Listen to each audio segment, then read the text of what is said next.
एक गृहस्थ जीवन के लिए निष्काम कर्म ही मनुष्य के लिए सबसे सरल और अच्छा मार्ग है और बहुत सारे लोग इस बात को जानते भी हैं, लेकिन समझ के अभाव में अनेक भ्रांतियों की वजह से वास्तव में निष्काम कर्म का मतलब ही नहीं समझ पाते। और जो कुछ लोग समझते हैं वह अपने दैनिक जीवन में उसके लाभ से बिल्कुल ही अछूते रह जाते हैं। अपने जीवन में अनेक कठिनाइयों का सामना करते हुए यह समझने की भूल कर लेते हैं कि जो प्रारब्ध में है उसे कौन मिटा सकता है, और उनके प्रारब्ध में जीवन की एक नई कड़ी जुड़ जाती है। और इस तरह से ज्ञान के अभाव में अनेक जन्मों तक भटकते रहते हैं। जो कोई भी किसी इच्छा और किसी भी उद्देश्य की वजह से उससे प्रेरित होकर कोई कर्म करते हैं तो वह सकाम कर्म होता है। और सकाम कर्म या तो सुख देता है या तो दुख देता है। कर्मों से संबंधित यह कहानी उत्तर प्रदेश के इटावा जिले से संबंधित है, जो निष्काम कर्म पर प्रकाश डालने के लिए पर्याप्त होगी। एक गांव में रहने वाला नौजवान जिसके 2 बच्चे थे, एक लड़का और एक लड़की। उसके बच्चों की अवस्था 8 और 10 साल की रही होगी। वह नौजवान बेरोजगारी में कई सालों तक भटकने के पश्चात एक बार नहीं बल्कि 2 बार किसी दुकान के द्वारा अपने जीवन को संवारने का प्रयास किया, लेकिन उसे अपने दुकान में सफलता नहीं मिल पा रही थी। लेकिन वह तीसरे प्रयास में तीसरी दुकान खोलने के पश्चात उसे लग रहा था कि वह अपने जीवन में थोड़ा थोड़ा सफल हो रहा है, क्योंकि उसके पास अब जरूरत के हिसाब से धन आने लगा था। उसके पास जो भी जरूरत की आवश्यकताएं थी वह पूरी हो जा रही थी, और इसके लिए वह ऊपर वाले को धन्यवाद भी देने लगा। रोटी कपड़े मकान की सामान्यतः आवश्यकता अब उसकी आसानी से पूरा हो जा रही थी। घर परिवार की अपनी छोटी सी दुनिया में वह खुश रहने लगा। अपने जीवन के इस स्वरूप के लिए ईश्वर को धन्यवाद देने के लिए वह साल में कई बार धार्मिक स्थलों पर परमात्मा के समक्ष हाजिरी लगाने के लिए वह एक अच्छा खासा धन भी खर्च करता था, जिसमें उसके 2 उद्देश्यों की पूर्ति होती थी। पहली खुशी की परमात्मा के दर्शन हो जाते थे, और अनेक प्रांतों में भ्रमण की वजह से उसकी पारिवारिक खुशी और भी बढ़ जाती थी। और उसे इस बात की खुशी थी कि सब कुछ के बावजूद भी अब उसके बैंक खाते में धन दिन प्रतिदिन बढ़ने लगा। मगर उसे दुख तब होता था जब अपने परिवार का स्वास्थ्य बैलेंस करने के लिए वर्ष में कई बार अनेक डॉक्टरों के पास एक मोटी रकम में उसका अच्छा खासा धन चला जाता था। इन सभी बातों को वह प्रारब्ध से जोड़कर वह फिर से संतुलित हो जाता था, और वह निष्काम कर्म की जगह पर सकाम काम करने के लिए हर तरह से प्रयत्नशील रहता था। और कुछ ही दिनों में वह खोया हुआ सभी धन फिर से कमा लेता था।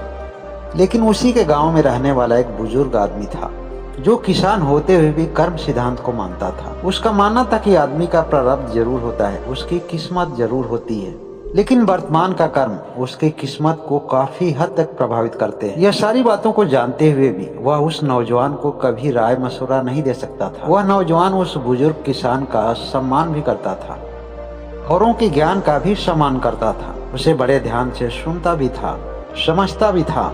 लेकिन उस ज्ञान के रास्ते पर चलना उसे एक मूर्ख व्यक्ति का काम लगता था।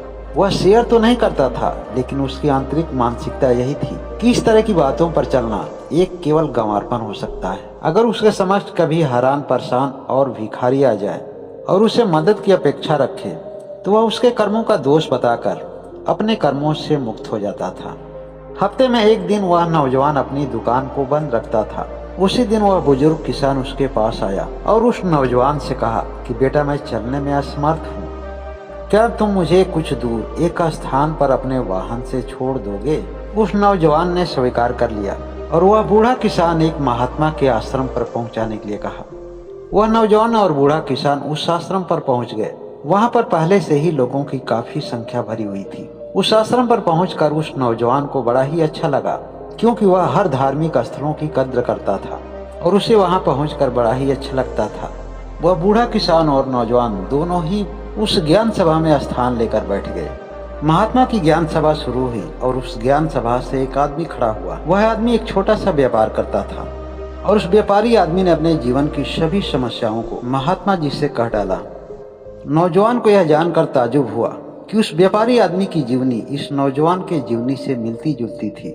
दोनों की जीवन शैली और दोनों के ही कर्म 90% मिलते जुलते थे। महात्मा जी ने उस आदमी के समस्याओं से संबंधित ज्ञान देने लगे। उस आश्रम के बाहर एक छोटा सा घड़ा रखा हुआ था। महात्मा जी ने उस व्यापारी आदमी से कहा कि बगल में ही एक सरोवर है, तुम्हें इस घड़े में उस सरोवर से पानी लेकर आना है। वह व्यापारी आदमी उस घड़े को उठाया और सरोवर से पानी लेने के लिए चल दिया। घड़े में पानी भरने के बाद कुछ ही दूर आने पर उसके घड़े का पानी बिल्कुल खत्म हो गया, क्योंकि उस घड़े के नीचे छोटे छोटे छेद बने हुए थे, जिसकी वजह से सारा पानी गिर जा रहा था। वह व्यापारी आदमी दोबारा उस घड़े को सरोवर में डुबोया और जल्दी जल्दी से उस आश्रम की तरफ बढ़ने लगा। लेकिन आधी दूर जाते जाते उसका सारा घड़ा खाली हो गया और वह तीसरे बार घड़ा भरने के लिए सरोवर में गया और मन में सोचा कि इस बार दौड़कर आश्रम पर जाना पड़ेगा, अन्यथा पानी रास्ते में ही खत्म हो जाएगा। और इस तरह से तीसरी बार पानी से घड़े को भरने के बाद वह तेज गति से भागते हुए आश्रम की तरफ जाता है। वह आश्रम पर तो पहुंच जाता है, लेकिन आश्रम तक पहुंचते पहुंचते महात्मा के सामने जब वह घड़ा रखता है तो उसमें पानी बिल्कुल नहीं होता है और वह महात्मा जी के सामने हाथ जोड़कर खड़ा हो जाता है।